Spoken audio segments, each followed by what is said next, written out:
Respecter le code de bonne conduite pour l'intérêt général et le succès de l'action publique.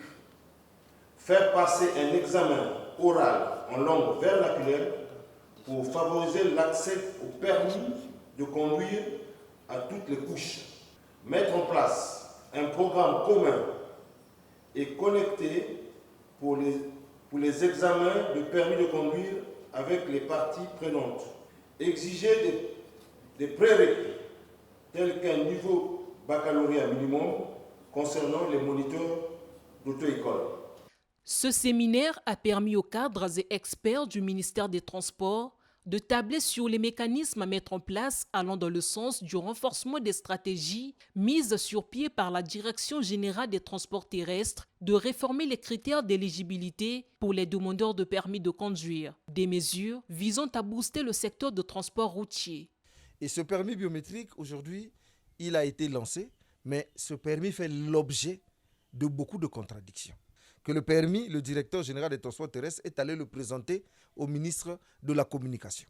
Mais le ministre de la Communication n'est pas l'Assemblée pour valider la mise en exergue ou en valeur de ce permis. Même si le permis, on veut le changer, mais aujourd'hui, il faut soumettre la question à l'Assemblée pour qu'une loi soit prise pour supprimer l'ancien et passer au nouveau permis. Mais un permis, aujourd'hui, ne peut pas être imposé aux gens tant que le cadre juridique qui permet de faire usage de ce permis n'est pas encore mis en place. C'est un permis aujourd'hui, si nous allons au Cameroun avec, nous faisons un accident, lorsqu'on va vérifier, mais quand on viendra chez nous pour présenter une loi qui met en valeur ce permis, nous sommes incapables. Dans le lot des recommandations prises lors du séminaire des agents et cadres de la Direction générale de transport en commun, le changement de permis n'a pas été épinglé. Des résolutions qui laissent tout de même planer le doute au sein des employés du secteur de transport en commun, craignant d'être soumis sous peu aux prescriptions du régulateur pouvant induire d'autres dispositions à trait à la mutation du permis dans le secteur de transport routier.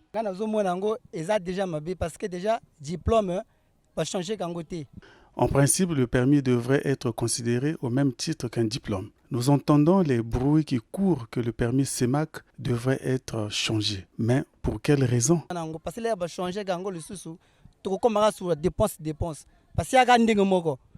Ce chauffeur de taxi, septuagénaire révolu qui avait obtenu son premier permis de conduire d'un cachet en 1978, moyennant 1750 francs CFA, déplore le changement récurrent de ce sésame, donnant le quitus de circuler.